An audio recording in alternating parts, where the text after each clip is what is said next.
Curious George by H.A. Rey. This is George. He lived in Africa.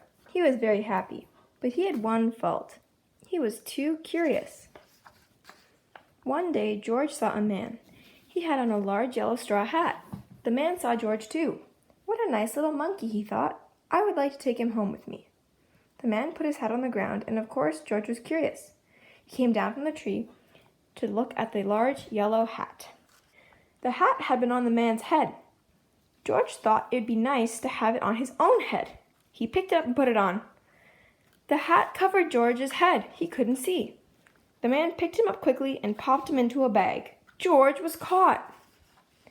The man with the big yellow hat put George into a little boat, and a sailor rowed them both across the water to a big ship. George was sad, but he was still a little curious. On the big ship, things began to happen. The man took off the bag. George sat on a little stool, and the man said, "George, I'm going to take you to a big zoo in a big city. You'll like it there. Now run along and play, but don't get into trouble."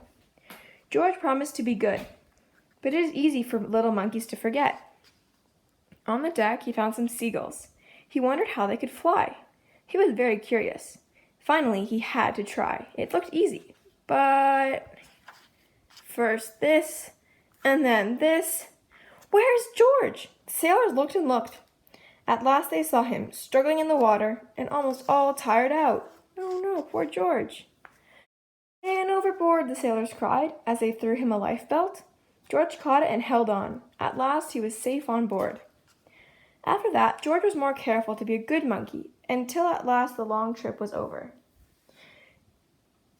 George said goodbye to the kind sailors, and he and the man with the yellow hat walked off the ship onto the shore and into the city to the man's house. After a good meal, George felt very tired. He crawled into bed and fell asleep at once. The next morning, the man telephoned the zoo. George watched him. He was fascinated. Then the man went away. George was curious. He wanted to telephone too. 1, 2, 3, 4, 5, 6, 7. What fun! Ding-a-ling-ling-ling. George had telephoned the fire station. The firemen rushed to the phone. "Hello? Hello," they said, but there was no answer. Then they looked for the signal on the big map that showed where the telephone call had come from. They didn't know it was George. They thought it was a real fire. "Hurry, hurry, hurry!" The firemen jumped onto the fire engines and onto the hook and ladders. Ding-dong, ding-dong. "Everyone out of the way! Hurry, hurry, hurry!" The firemen rushed into the house. They opened the door. No fire! Only a naughty little monkey. "Oh, catch him, they cried. George tried to run away. He almost did, but he got caught in the telephone wire, and a thin fireman caught one arm, and a fat fireman caught the other. "You fooled the fire department," they said.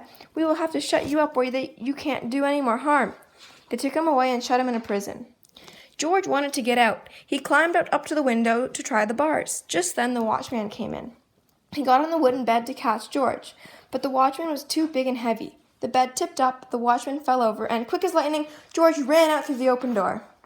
He hurried through the building and out onto the roof, and then he was lucky to be a monkey. Out he walked onto the telephone wires.